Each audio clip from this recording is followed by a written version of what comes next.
여러분, 우리가 성경 읽다 보면 우리를 주춤하게 만들고 이 말씀이 맞나? 머리가 좀 갸우뚱되는 그러한 구절들이 있습니다. 오늘 우리가 읽었던 말씀들이 바로 그러한 말씀들이죠.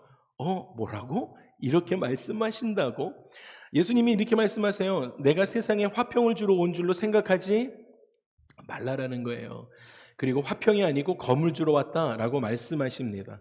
그리고 그 말씀의 뜻을 이렇게 풀어 주십니다. 내가 온 것은 사람이 그 아버지와 딸이 어머니와 그리고 며느리가 시어머니와 어떻게 한다고요? 불화하게 하려 합니다라고 말씀하십니다. 와우, 여러분, 가족 안에서 불화하게 하기 위해서 예수님 오셨다라고 말씀하세요. 이 왜 이러한 일들이 일어나는지 우리가 좀 묵상해 봐야 되지 않겠습니까? 그러면서 사람의 원수가 자기 집안 식구다라고 말씀하십니다. 여러분들의 원수가 집안에 계십니까? 오, 예, 웃으시면 안 되죠, 여러분. 큰일 납니다. 여러분, 제가 예전에 텔레비전 하나 프로그램을 본 적이 있는데 시골에 방송국이 찾아가서 시골에 계신 우리 할머니들 그리고 할아버지들하고 퀴즈하는 쇼가 있었습니다. 프로그램들 혹시 기억나세요? 네, 기억나시는 분들 좀 계시네요. 여러분, 거기서 어떤 일들이 있었냐면 문제가 할머니에게 문제를 냈는데 문제가 이런 문제였습니다. 남편을 일컫는 말 제시어 시읒 비읍이었습니다. 여러분, 정답이 뭐였죠? 남편을 일컫는 말 시읒 비읍. 정답은 네, 정답 서방. 네, 다른 것 생각하신 분들 회개하십시오. 여러분, 정답은 서방인데 할머니가 대뜸 그 말을 딱 들으면서 이렇게 대답하셨습니다. 왼수라고 대답했어요. 여러분, 이게 집안의 원수가 이 할머니한테 있었던 거예요. 그런데 여러분, 예수님은 거기서 멈추지 않고 사람의 원수가 자기 집안 식구다라고 이야기하시면서 계속 한 걸음 더 나아가서 이렇게 이야기하세요. 아버지나 어머니를 나보다 더 사랑하는 자는 내게 합당하지 않다. 아들이나 딸을 나보다 더 사랑하는 자도 내게 합당하지 않고 또 자기 십자가를 지고 나를 따르지 않는 자도 내게 합당하지 아니하니라. 자기 목숨을 얻는 자는 잃을 것이요 나를 위하여 자기 목숨을 잃는 자는 얻으리라라고 말씀하십니다. 예수님께서 우리 가운데 좀 이해하기 어려운 그런 말씀들을 우리 가운데 해주고 계세요. 왜 이렇게 말씀하셨을까요?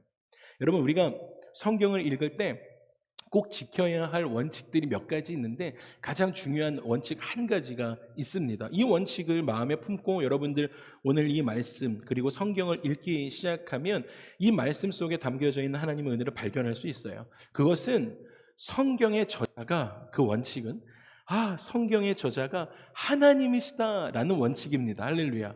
성경은 하나님의 말씀입니다. 그래서 여러분, 그 원칙을 가지고 성경을 해석하기 시작할 때 우리가 주인 되는 해석을 하지 않게 되는 것이죠. 이건 하나님의 말씀이에요. 그렇기 때문에 내가 해석하는 것이 아닙니다라고 그 마음으로 시작합니다. 읽기 시작합니다. 그리고 성경에서 하나님의 뜻이 아닌 다른 뜻을 발견하려고 해서도 안 되는 것이죠. 나아가서 성경 말씀이 우리의 생각과 다를지라도 성경을 읽고 있는데 내 생각과 다를지라도 우리는 이 말씀에 복종해야 합니다. 왜냐하면 성경의 저자가 하나님이시다라는 원칙을 세웠기 때문이죠. 할렐루야. 그래서 여러분, 때로는요 그 원칙을 가지고 하나님의 말씀을 읽기 시작할 때라도 사실 지금 상황에 맞지 않는 현재의 삶과 거리가 있는 것처럼 보이는 그러한 말씀이 우리 가운데 주어질 때도 있습니다. 지난 우리 금요 성령 집회 때도 말씀하셨던 것처럼 목이 말라서 곧 죽게 생겼는데 하나님의 말씀은 뭐라 그러세요? 네, 도랑을 팔아, 개천을 팔아라는 거예요. 더 목마르게 되는 일들을 우리 가운데 시키실 때도 있다라는 것이죠. 그럴지라도 우리는 그 말씀 속에서 우리에게 주시는 진리를 발견하고 그 진리에 순종해야 합니다. 그러면 그 도랑을 팠던 의미를 왜 우리를 어떻게 살려주시기로 하셨는지 그것을 깨닫게 되어지는 것이죠. 그래서 여러분, 예수님은요 이렇게 말씀하세요. 이 말씀을 읽을 때 이 성경이 저자가 하나님이시다라는 그 스탠스 안에서 예수님은 이렇게 말씀하세요. 이것을 우리 가운데 해석해 주시기 위해서 내가 너희를 떠나겠다라고 말씀하십니다. 생각해보면 예수님이 나와 함께 하시는 게 좋은데 예수님이 내가 너를 떠나는 게 너에게 유익하다라고 말씀하셨다라는 것입니다. 왜 그러셨을까요? 이유가 단 한 가지였죠. 예수님은 내가 떠나면서 성령을 보냈다라고 말씀하십니다. 여러분, 만약에요 예수님께서 이 땅에서 떠나지 않고 계셨다라고 한다면 그분은 성육신 되신 하나님이셨기 때문에 시간과 공간적인 제약을 받으셨을 것입니다. 그러면 예수님께서 떠나지 않으셨다면 수갈성 우물가의 여인을 만나고 있을 때는요 다른 지방의 관리들을 만날 수 없었을 것이고요, 갈릴리를 두루 다니면서 복음을 전하시는 일들이 계속적으로 일어났다라고 한다면 유대에 있으실 수 없으셨을 것입니다. 그런데 예수님께서 내가 너를 떠나는 것이 너에게 유익하다라고 말씀하시면서 보혜사 성령, 지혜의 성령을 우리 가운데 보내주셨습니다. 할렐루야. 그래서 여러분, 우리가 이 말씀을 대할 때 성령의 도우심으로 읽기 시작하는 거예요. 그러면 예수님은 이렇게 말씀하셨어요. 그 성령께서 내가 했던 말을 기억나게 하시겠다라는 거예요. 와. 말씀을 읽는데 예수님이 하셨던 말씀이 기억나게 되고 지혜로 깨닫게 되는 그러한 역사가 우리 가운데 일어나게 될 줄로 믿습니다. 그것이 이 말씀을 대할 때의 첫 번째 원칙입니다. 그래서 오늘 우리가 읽었던 좀 난해 구절이고 좀 불편한 구절인데요, 그 마음을 가지고 오늘 본문을 다시 한번 돌아가 보도록 하겠습니다. 오늘이요 예수님께서 제자들에게 하셨던 이 말씀의 핵심은 부모를 버리라고, 나의 자식들을 미워하라고, 그러한 것이 아니라 예수님께서는 누가 너희의 주인이냐라고 말씀하고 계십니다. 여러분, 누가 여러분의 주인이십니까? 여러분, 제자들은 예수님 외에 다른 주인을 섬길 수가 없습니다. 그것이 제자의 삶입니다. 자기의 주인이 누군지 명확하게 아는 것이죠. 예수님은 오늘 읽었던 이 짧은 구절에서요 나는, 내가, 나를 이렇게 당신을 가리키는 1인칭을 10번이나 사용하십니다. 10번이나 사용하시면서 너의 인생의 주체가 누구냐라고 강조해주고 계십니다. 여러분, 그래서 하나님, 나의 삶의 주인은 예수 그리스도이십니다 라고 고백하기 시작하는 그러한 삶이 시작되면 어떻게 바뀌냐면 예수님이 주인인 삶을 살아가는 사람과 예수님이 주인이지 않은 사람의 삶이 극명하게 나누어지게 됩니다. 분명하게 드러납니다. 와우, 저 사람은 예수 믿는 사람이구나, 이 사람은 예수 믿지 않는 사람이구나, 나눠지죠. 그런데 문제는 내가 예수 믿는 사람이기 때문에, 예수 믿는 사람으로 살아가기 때문에 예수 믿지 않는 가족들하고도 불화가 생기기 시작한다는 거예요. 예수님 때문에 믿는 사람과 믿지 않는 가족들 사이에 분열과 다툼이 일어날 것입니다. 오늘 말씀이 그렇게 얘기해 주고 계세요. 그러면 예수님을 믿는 자들에게 믿지 않는 가족들이 원수가 돼요. 그래서 자기 가족을 내가 원수 지는 것보다 가족을 더 사랑하겠어, 예수님보다 라고 고백하는 사람은 예수님의 제자의 삶을 살지 못합니다. 그런데 여러분, 만약에 예수님께서 이 세상에 오시지 않았다라고 한다면 이런 일은 일어나지 않았을 것입니다. 내가 예수님을 믿기 시작했기 때문에 가족과의 불화도 생기지 않았을 것이죠. 예수님이 안 오셨기 때문입니다. 왜 그렇습니까? 모든 사람들이 괜찮은 죄 가운데 살아갔기 때문입니다. 여러분, 죄가 괜찮은 게 어디 있습니까? 그런데 그 시대에 예수님이 오지 않았을 때 모두 다 어둠에 거하며 살았기 때문에 모두가 죄를 지어도 괜찮은 죄 가운데 그들이 살아가고 있었습니다. 그런데 예수님께서 이 세상에 빛으로 오셨습니다. 빛이 세상에 비추기 전에는 모든 곳이 어둠이었습니다. 그리고 빛이 비추어지기 전에는 어둠의 정체가 드러나지 않았습니다. 그래서 사람들은요 어둠 속에 살아가면서 어둠의 권세, 사망의 권세, 죄와 허물로 죽어가는 자신의 처지를 어둠 가운데 있으니까요 깨닫지 몰라요. 모른 채 그냥 살아가고 있는 것입니다. 여러분, 마치 이 캘리포니아 주지사가 서명하는 모든 법들이 그러한 것이죠. 이것이 보편성이라는 거예요. 다 같이 어둠에 있는 것이 맞다라는 것입니다. 이것이 대중적인 거라는 거예요. 여러분, 이것이 차별 금지하면 안 된다는 법을 그렇게 만들어가는 것이시다라는 것입니다. 그런데요, 그들은요, 자신들이 죄와 허물로 죽어가고 있는 자기의 처지를 모르고 있는 것입니다. 지금 이 캘리포니아의 상태인 거예요. 자기들이 종살이하고 있는 사탄의 세력을 의식하지 못하고 있다라는 것입니다. 그럼 빛 가운데 드러나지 않으면 모르는 거예요. 다 같이 괜찮은 죄이군요 라는 것입니다. 그래서 예수님이 오시기 전에는요, 예수님을 모르는 사람들은요, 여러분, 회개가 무엇인지 모릅니다. 회개할 필요도 없어요. 이거 괜찮은 죄이니까요. 그런데 여러분, 예수님께서 오셨습니다. 예수님이 이 땅에 빛으로 오시기 시작하니까 그 순간부터 생명과 사망 사이에 영적인 균열이 일어나기 시작합니다. 가족 중에 한 사람이 예수님을 믿고 자기의 삶을 생명의 빛 가운데로 거처를 옮기면 어둠 가운데 있던 사람들이 부모라고 할지라도요, 자식이라고 할지라도요, 가족이라고 할지라도요, 모두 원수가 되기 시작합니다. 그리고 그를 다시 옛 생활로 끌어오기 위해서 가진 노력을 합니다. 크리스찬 되지 말라고 핍박하기도 하고 다시 돌아오라고 노력하기 시작하죠. 끊임없이. 여러분, 제가 믿음의 선배 한 명을 좀 소개하고 계속 말씀을 좀 나누고 싶습니다. 이 사람 1889년에 인도 북부 지방에서 부유한 지주의 아들로 태어난 순다르 싱이라는 사람입니다. 인도 사람이에요. 보시는 것처럼. 그도 예수님 때문에 부모인 아버지로부터 무섭게 핍박을 받았습니다. 크리스찬의 삶을 살기로 결정하니까 아버지로부터 무서운 핍박을 받기 시작해요. 이 사람은 인도의 성자입니다. 바울처럼 이 순다르 싱도 환상 가운데 예수님을 만나요. 예수님을 체험합니다. 그러한 일들이 그런 선교지에 많잖아요.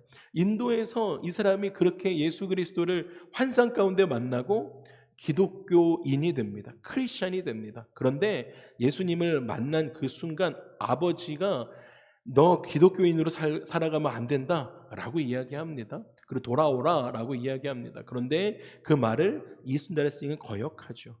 그러고 나서 몇 번의 이런 실랑이가 있었는데 마지막으로 집에서 쫓겨나는 날 몹시 배가 아픈 거예요. 복통 가운데 시달리다가 정신을 잃었습니다. 그리고 병원에 갔는데 의사도 이 사람 살릴 수 없습니다. 이 사람 죽었습니다 라고 포기합니다. 그런데 뒤에 알고 보니까 아버지가 크리스찬이 된 그 아들 음식에 독극물을 넣어서 이 아들을 죽이려고 했다는 것이에요. 크리스찬이다라는 이유로요. 그런데 하나님의 은혜로 다시 이 사람이 살아납니다. 그리고 순다르 싱은 인도와 티베트 방문해서 복음을 전하고 그 이후에는 전 세계를 다니면서 그리스도의 교회들에게 영적으로 일어나게 되는 웨이크업 시키는 그러한 사역들을 하다가 1929년에 하나님 나라로 가게 됩니다. 여러분, 이것이요 그냥 옛날 1800년대 1900년대 있었던 그런 일들이기만 합니까? 그렇지 않아요. 지금도요. 오늘에 이르기까지 초대교회로부터 지금에 이르기까지 예수 믿는다라는 그 이유 때문에 정말 수많은 갖가지의 핍박들을 받고 있습니다. 여러분, 우리 공동체가 무슬림 국가를 가려고 하고 있지 않습니까? 요르단을 방문하고. 그런데요, 그 무슬림 국가들, 공산 국가도 저희가 이번에 라오스 가잖아요. 공산 국가는 또 어떻습니까? 공산 국가에서도요, 여러분 지금도 많은 사람들이요, 여러분 예수 믿는다라는 이유만으로 여러분 이렇게 퍼블릭하게 예배드릴 수가 없는 것이죠. 정말로 이불 뒤집어 쓰고 몇 장을 찬양하십시다라도 그냥 속으로 하고 같이 세노 하고 그리고는 노래를 머리로만 부르는 거예요, 찬양을. 여러분 그렇게 신앙을 지켜가는 사람들이 있습니다. 그런데 그러다가 걸리면 발각되면 가족들로부터 버림을 당하고 크리스찬이다라는 이유로요. 그리고 가족들로부터 고발도 당하고요. 그리고 죽음으로 내몰리기도 합니다. 이것이 지금 일어나고 있는 그런 상황입니다. 그런데 예수님께서 세상을 떠나신 후에 그의 제자들에게 이러한 일들이 일어날 것을 알고 계셨어요. 그래서 함께 모여서 예수 그리스도의 이름으로 살아가는 그리스도인이라는 너희들의 삶이 얼마나 어려운지 아시니까 교회 공동체를 선물로 주셨던 것입니다. 그리고 그 공동체에게 왜 이런 일이 일어나는지 미리 준비할 수 있도록 알려주십니다. 사랑하는 우리 주사랑 2부 예배 성도 여러분, 이처럼 예수님의 제자들은 항상 가족과도요. 믿지 않는 가족과도요. 그리고 세상과 나누어지는 그런 구별됨을 경험하며 살아가게 됩니다. 여러분들이 크리스찬이다라고 한다면 그런 구별됨이 시작되는 것입니다. 제가 몇 년 전에 좀 오래됐는데 몇 년 전에 한국에 나갔다가 계속 연락이 와서 고등학교 동창 모임에 나간 적이 있습니다. 근데 그 고등학교 동창 모임이요 정말 지하실에 그 술집을 통째로 빌려가지고 하는 아주 어마어마하게 큰 그러한 동창 모임이었습니다. 모여가지고 오랜만에 친구들 만나니까 고3 때 친구들을 만나니까 너무 반갑긴 하더라고요. 만나서 이런저런 이야기를 하는 거예요. 학교 생활 이야기도 하고 학생 주임 선생님이 정말 많이 때리셨지 뭐 이런 이야기도 하고 어떻게 맞아야 안 아픈지 스윙이 올 때 엉덩이를 같이 내려야 안 아픈지 뭐 이런 얘기들도 하고 뭐 그렇게 하면서 지냈습니다. 그런데 그 안에 어, 그때도 저도 목사였으니까 그 안에 생명을 살리는 이야기가 하나도 없는 거예요. 그 안에 전부 다 그냥 신변잡기 이런 이야기들, 뭐 여자 이야기들, 술과 노래와 영양가 없는 이야기들로 전부 가득하게 되었습니다. 친구들이 그 쾌락이 이야기를 나누는데 자기들이 세상에서 지치고 힘들었던 것이요. 그 지친 삶을 이렇게 모여서 쾌락 가운데 있는 것이 자기의 삶을 위로해 준다라고 생각하고 있더라고요. 이것만이 유일한 자기의 낙이고 위로라는 것이에요. 그냥 음담패설하고 이야기 나누고 그냥 그렇게 입에서 나오는 쓰레기들을 다 밖으로 내뱉는 것이 그리고 술 취함이 자기들을 위로하는 거다라고 생각하고 있다는 것입니다. 그런데 여러분 그날 저녁에 저에게 잠깐의 재미도 있었지만 정말 무의미한 그러한 공허했던 저녁 밤이었습니다. 그러면서 그 그룹과 자연스럽게 멀어지더라고요. 여러분 예수님을 따르는 제자들은 이렇게 항상 세상과 나누어지는 구별되어지는 경험을 하게 되어집니다. 술 친구들과 자연스럽게 이별합니다. 음담패설하는 친구들과 나누어지는 거예요. 그냥 나누어지는 것이 아닙니다. 저는 그래도 목사니까 그들이 인정해 주죠. 그런데 목사이지 않은 사람들이 그렇게 거룩하게 살려고 노력하면 노력할수록 어떻게 합니까? 그렇게 살지 말라고. 어차피 그렇게 살아봤자 좋을 것 하나 없지 우리만 불편하지 않냐라고 하면서 비난받을 때도 있습니다. 그런데 여러분 예수 믿는 사람들은요. 여러분 주사랑 우리 성도님들은요. 그런 일이 그런 나누어짐으로 인해서 그런 비난받는 일이 있을 때 놀라지 않아야 합니다. 여러분 왜 그렇습니까? 그것은 어둠의 세계에서 빛의 세계로 넘어오려면 반드시 경험해야 하는 세상과의 이별이기 때문입니다. 그것에서 우리가 거룩함을 지키기 위해서는 그러한 이별을 가져야 합니다. 오늘 말씀에서 보니까요. 아버지나 어머니를 나보다 더 사랑하는 자는 내게 합당하지 아니하고 라며 이 시작되는 이 37절에서 38절을 동일하게 누가도 기록하고 있거든요.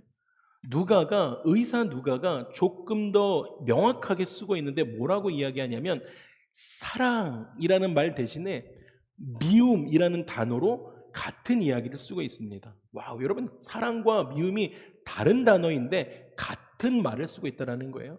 누가복음 14장 26절 27절 이렇게 이야기합니다. 무릇 내게 오는 자가 자기 부모와 처자와 형제와 자매와 그리고요 더욱이 자기 목숨까지 미워하지 아니하면 능히 내 제자가 되지 못하고 누구든지 자기 십자가를 지고 나를 따르지 않는 자도 능히 내 제자가 되지 못하리라 라고 말씀하십니다. 여러분 마태는 사랑이라는 말로 썼고요. 누가는 같은 얘기를 미움이라는 단어로 썼습니다. 여러분 이 마태와 누가가 말한 이 사랑과 미움이라는 이 단어는요. 동일한 감정의 양면입니다. 감정이 같아요. 그런데 그 양면이에요. 전혀 다른 그러한 감정을 이야기하고 있다는 것입니다. 그래서 하나님을 사랑하는 자는 그 같은 동일한 감정의 양면이 뭐라고요? 세상을 미워해야 하는 거예요. 할렐루야. 그리고 세상을 사랑하는 자는 하나님을 미워할 수밖에 없는 것입니다. 그리스도인들은 하나님과 세상을 동시에 사랑할 수가 없는 사람들입니다. 여러분, 예수 그리스도의 제자들은 하나님을 사랑하면서 동시에 세상을 사랑할 수가 없다라는 거예요. 이 두 가지는 같은 감정의 다른 단어입니다. 오늘 이렇게 말씀을 들으시기 시작하면 떠오르는 질문이 하나 있으실 거예요. 믿지 않는 가족들하고 분리되어져야 되나? 핍박을 하면 우리가 나뉘어져야 되나? 그래서 우리가 내가 예수 믿기 위해서는 믿지 않는 자식이 있다라고 한다면, 믿지 않는 부모님이 있다라고 한다면 그들을 버리고 부모는 자식을 버려야 할까라는 것입니다. 오늘 예수님이 그렇게 말씀하시니까요. 그런데 그렇지 않죠.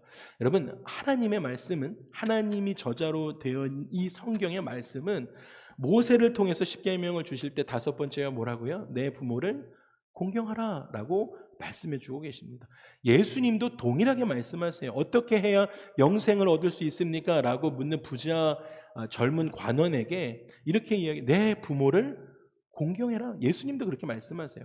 가족과 부모에 대해서는 동일하게 말씀하십니다. 바울도 이렇게 이야기합니다. 누구든지 자기 친족, 특히 자기 가족을 돌보지 않으면 믿음을 배반한 자요, 불신자보다 더 악하다라고 디모데전서 5장 8절에 바울이 이야기하고 있습니다. 여러분, 하나님의 말씀은 가족을 사랑하고 부모를 공경하는 것입니다. 이건 틀림없는 진리예요. 그런데 여러분, 중요한 것이 있습니다. 예수님을 믿는 우리의 믿음은 절대적인 믿음입니다. 할렐루야. 상대를 따라 우리의 믿음이 변하지 않아요. 믿지 않는 부모이기 때문에 우리의 믿음이 변하지 않습니다. 그러면 우리의 믿음이 어떠해야 하는가라는 것이죠. 믿지 않는 부모들, 핍박하는 부모를 더 사랑할 수 있는 그 믿음이 우리 가운데 있기 때문이다라는 것입니다. 가족들 때문에 예수님을 믿는 나의 신앙을 버릴 수 없습니다. 그리고 우리는 가족을 더 사랑하게 되는 것입니다. 그러나 가족들보다 우리는 하나님을 더 사랑해야 합니다.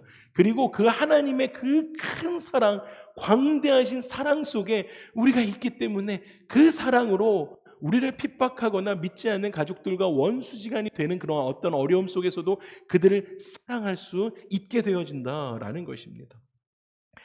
여러분, 하나님의 사랑만이 온전한 사랑인 줄 믿습니다. 여러분, 이것 말고는 없어요. 죄인을 구원하기 위해서 그 독생자 아들을 십자가에 죽게 하신 사랑이 그 하나님의 사랑이기 때문입니다. 하나님의 사랑은 광대해서 누구든지 사랑할 수 있습니다.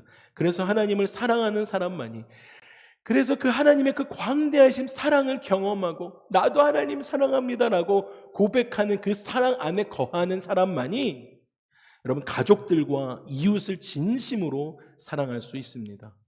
그래서 하나님을 사랑하지 않는 사람은 가족도 이웃도 사랑할 수 없는 것입니다. 여러분, 꼭 기억하십시오. 이단에 빠져서 가족을 저버리는 사람들은요, 진정으로 하나님을 사랑하는 것이 아닌 거예요. 여러분, 그들은 정말 큰 오해를 하고 있는 것이죠.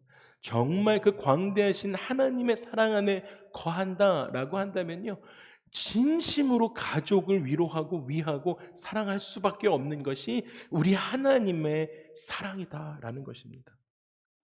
어느 목사님이 이 사랑에 대해서 사랑하면 어른이 된다라고 말씀하시더라고요. 여러분, 그래서 사랑하면 어른이 되는 이유가 사랑하기 때문에 내가 기준이 되어지는 삶이 아니라 그가 기준이 되어지는 삶을 살아가기 때문에 어른이 된다라는 거예요. 여러분, 우리가 하나님을 사랑하면 내가 기준이 되어서 말씀을 읽는 것이 아니라 하나님을 사랑하는 마음에서 하나님이 기준이 되어서 말씀을 읽게 되어진다라는 것이요. 하나님 사랑하니까. 여러분, 만약에요, 어린아이 사랑을 갖고 있는 친구들은요, 날 좋아해줘, 날 사랑해줘 라고 합니다. 그렇기 때문에 내 소원대로, 그렇게 큰 친구들은 나중에 커서도 내 소원대로, 내 욕망대로, 내 충동대로 사랑을 요구합니다. 그것은 어른적인 사랑이 아니죠. 진정한 사랑은 내 소원대로, 내 욕망대로, 내 충동대로 살아가는 것이 아니라 상대방에게도 하나님을 향해서도 하나님을 사랑하기 때문에 하나님이 기준이 되어서 내 편에서 말씀이 있는 것이 아니라 하나님 편에서 살아가는 삶이 성숙한 어른이 되는 사랑이다라는 것이에요. 여러분, 그래서 서로가 사랑할 때, 주사랑 성도님들이 여러분 서로가 사랑을 표현하기 시작할 때 예수의 제자가 됩니다. 어른이 되는 거예요. 그리고 그렇게 예수의 제자가 돼서 서로 사랑하기 시작할 때 세상도 여러분들을 보면서 아, 그리스도의 제자이군요 라고 고백하는 것이죠. 그것이 사랑입니다. 여러분, 자녀를 사랑하기 시작할 때 부모가 되는 거예요. 여러분, 그냥 부모가 되는 것이 아니에요. 그 성숙한 부모가 되는 것입니다. 부부가 서로 사랑하기 시작할 때 성숙해 가는 것입니다. 예수님께서 젊은 부자 관원에게 내게 있는 것을 다 팔아서, 그래서 아까 그 나왔던 그 부자 관원에게 너에게 있는, 부모를 공경하고 너에게 있는 거 다 팔아서 가난한 자에게 나눠줘라. 그리하면 하늘에서 너에게 보화가 있으리라. 그리고 나서 이렇게 말씀하세요. 그리고 와서 나를 따르라 라고 말씀하십니다. 예수님이 콜링하십니다. 전형적인 예수님이 기준이 되는, 예수님을 사랑하는, 그래서 모든 것을 버리고 예수 그리스도를 사랑하는 마음으로 따를 수 있는 성숙한 사랑을 요구하고 계시는 장면이었습니다. 여러분들 가운데도 동일하게 이렇게 말씀하세요. 여러분들에게 있는 것 모든 것 팔아서 가난한 자들에게 나눠주고요. 그러면 보화가 임한대요. 그리고 예수 그리스도를 따르라 라고 오늘 말씀해 주고 계십니다. 여러분, 그런데 이 젊은이가 어떻게 했습니까? 큰 부자였던 이 사람 어떻게 했습니까? 그 말씀을 듣고 근심하면서 떠나갔습니다. 근심했어요. 예수님의 사랑이 더 크지 않았던 것입니다. 예수님께서 그 모습을 보시고 재물이 있는 자는 하나님의 나라에 들어가기가 얼마나 어려운지, 낙타가 바늘귀로 들어가는 것이 부자가 하나님 나라에 들어가는 것보다 쉽다라고 그 유명한 말씀을 해주시죠. 그때 베드로가 옆에 있다가 이렇게 이야기합니다. 선생님, 우리는 다 버리고 주를 따랐습니다 라고 말씀하십니다. 그랬더니 예수님께서 이렇게 말씀하시죠. 내가 진실로 너에게 이르노니 하나님의 나라를 위하여 집이나 아내나 형제나 부모나 자녀를 버린 자는 현세 여러 배를 받고 갑절의 축복을 받고 내세의 영생을 받지 못할 자가 하나도 없다라고 말씀하십니다. 사랑하는 주사랑 가족 여러분, 예수님께서 저와 여러분들 가운데, 우리 주사랑 공동체 가운데 오늘 무엇인가를 요구하십니다. 여러분의 삶에 무엇인가를 요구하실 때가 있습니다.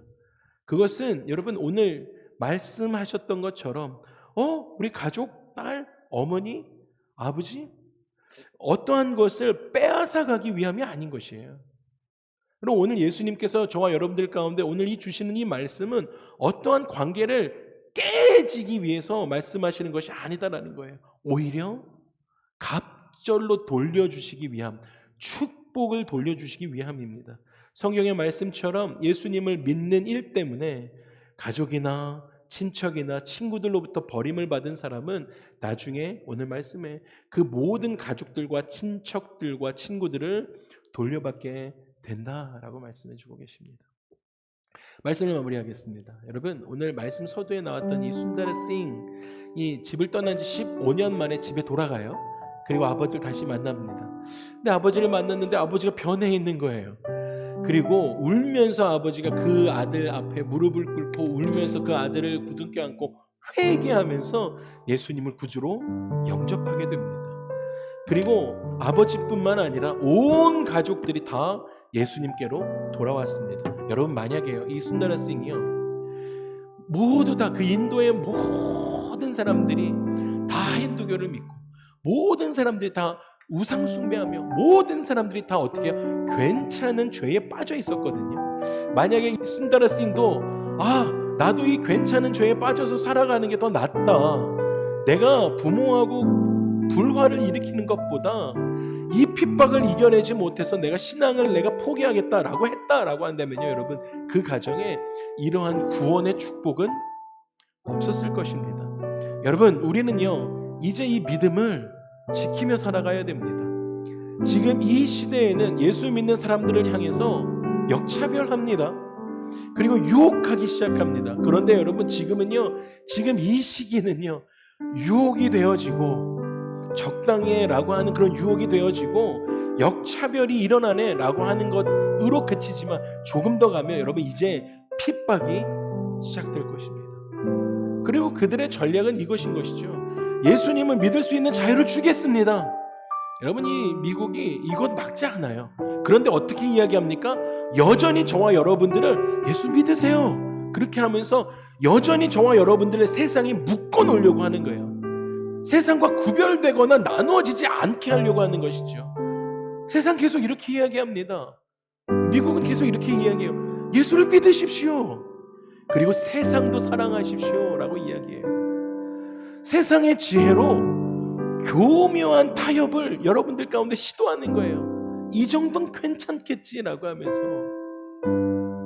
그래서 그 유혹에 넘어가기잖아요. 그 유혹에 여러분 타협하기 시작하시잖아요. 그러면 얼마든지 세상과 나누어지는 그 불편함이 있잖아요. 그 거룩한 구별됨이 어렵잖아요. 근데 그것 없이 그 아픔 경험하지 않아도 적당하게 세상의 유혹에 넘어간다, 모른 척 넘어가겠습니다 라고 하면요, 세상은 편하게 신앙생활할 수 있도록 여러분 도울 것. 근데 그게 돕는 게 아니에요. 속이는 것이죠. 여러분, 그래서 그 유혹에 타협하기 시작하면 똑같이 세상 사람들과 구별됨 없이 나누어짐 없이 같이 술 마시는 거예요. 같이 쾌락하는 거예요. 여러분, 그런데 더 중요한 것은 그러한 이유로 성직자들이 같이 마시는 거예요. 같이 술에 취해 있는 것입니다. 여러분, 그러면 구별됨이 없는 것입니다. 아무도 여러분 때문에 불편함을 느끼지 않게 됩니다. 세상이 예수 믿는 주사랑 거룩한 성도님들과 함께 있는데 불편해하지 않는 거예요. 여러분, 그것은 우리 가운데 저주입니다. 그런데 그렇게 살아가기 시작하면 우리들의 신앙생활에서 경건함과 거룩한 삶을 찾아볼 수가 없는 거예요. 목사와 성도가 같이 술 마시는데 거기서 어떻게 거룩함을 발견할 수 있겠습니까? 여러분, 세상 사람들이 저와 여러분을 통해서 빛을 볼 수가 없는 것입니다. 다르구나 느낄 수 없는 것입니다. 여러분, 왜냐하면 우리 영혼 속에 있는 생명의 등불이 꺼져버렸기 때문인 것이죠. 사랑하는 주사랑 가족 여러분, 우리가 예수님의 제자가 되면 어쩔 수 없이 세상과 분리되는 이별하는 경험을 하게 됩니다. 여러분, 그것은 피할 수 없는 경험입니다. 그때 우리는 초대교회 성도들처럼 핍박을 마다하지 않고 세상의 유혹을 담대하게 물리쳐야 합니다. 어둠과 빛이 나누어지는 것처럼 여러분, 어둠과 빛이 함께할 수 없어요. 이 세상과 구별된 삶을 우리는 살아야 됩니다. 그리고 마음과 뜻과 성품과 목숨을 다해서 하나님을 더 사랑해야 됩니다. 하나님을 사랑하는 일에 여러분 방해가 되는 모든 관계와 모든 일을 미워하셔야 해요. 하나님을 사랑하는 것에 있어서 방해되는 모든 것을 여러분 미워하시기로 작정하십시오. 그러면 그때 여러분의 삶에 놀라운 일이 일어나게 됩니다. 그때 우리는 더 뜨겁게 우리 가족들을 사랑할 수 있고요. 우리는 그때 우리의 이웃들을 더 사랑할 수 있고, 우리가 하는 하나님이 허락하신 이 직업도 성실하게 할 수 있습니다. 그러면 그때 우리 가족들이 예수님께로, 믿지 않는 가족들이 돌아오게 될 줄로 믿습니다. 그때 우리 이웃들이 하나님께로 돌아오는 것이지요. 구별된 거룩한 빛으로 살아가는 여러분의 삶을 보면서 사람들이 돌아오는 거예요. 그때 우리는 재물을 더 잘 모으고 또 잘 사용할 수 있게 됩니다. 이것이 바로 잃어버림을 통해서 얻게 되는 진리입니다. 여러분, 하나님을 더 사랑하십시오. 그러면 세상과 타협하지 않을 수 있습니다. 우리 함께 일어나셔서 이 찬양을 좀